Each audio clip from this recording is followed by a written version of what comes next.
So there's a lot of things that you can do that's going to help increase your vertical, but most of those things take time. In this video, I'm going to show you 6 different stretches that's going to instantly increase your vertical. Coming right up. What's going on, guys? My name is Seth. If this is your first time here and you want help with becoming a better athlete, make sure to subscribe so I can help you get to that next level. Let's get into it.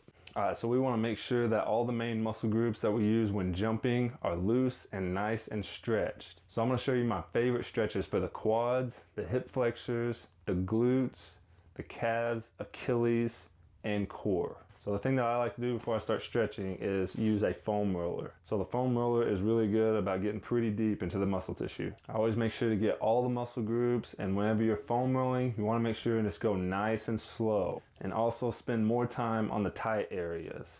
So if you feel pain, that usually means that's the part of the muscle that's pretty tight. And you're going to want to spend more time on those particular areas. Like I said, you don't want to speed through this. Just take your time with these and just go nice and slow. That's what's really going to break these down and basically get you ready for stretching. If you do not have a foam roller, I'm going to leave a link in the description if you're interested in checking these out. I highly recommend it. It's a very, very good tool. Okay, and for this first stretch is going to be a quad stretch, and basically you're just going to hold the bottom of your foot and make sure you hold your knee straight down. And I like to hold for about 20 to 30 seconds on each side. Next is going to be the hip flexor. Now with this, you're going to want to put something for your knee on the ground.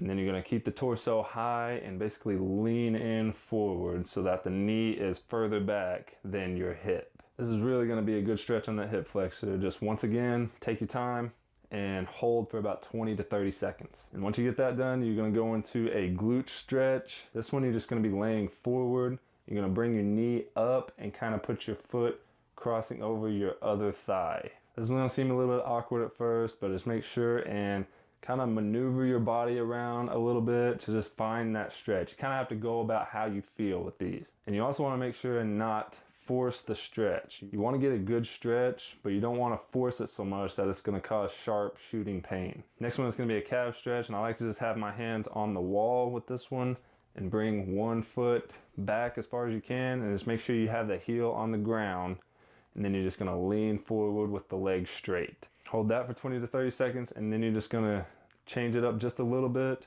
just by sinking the hips back a little bit and bending the knee, and that is going to focus a little bit more on the Achilles. Okay, and we just got one more stretch left, and that is going to be for the core. And I actually think the core gets overlooked. You actually use your core quite a bit, much more than what you think. So you want to make sure this is nice and stretched as well. So for this one, you're just laying flat and keeping the hip part of your body on the floor, and you're just pushing the upper part of your body up. And you're gonna feel a really, really good stretch on this one. And then when you turn to the side, you're just gonna do the same thing, hold for a little bit, and then turn to the other side. That's gonna get the obliques. So make sure to do all those stretches, take your time with it, go through a solid warm up, and that is going to instantly increase your vertical. I hope this was helpful, guys. If you have any questions, please post them in the comments below. And if you are wanting to become a better athlete, make sure you subscribe so I can help you get to that next level. Thank you so much for watching, guys, and I will see you next time.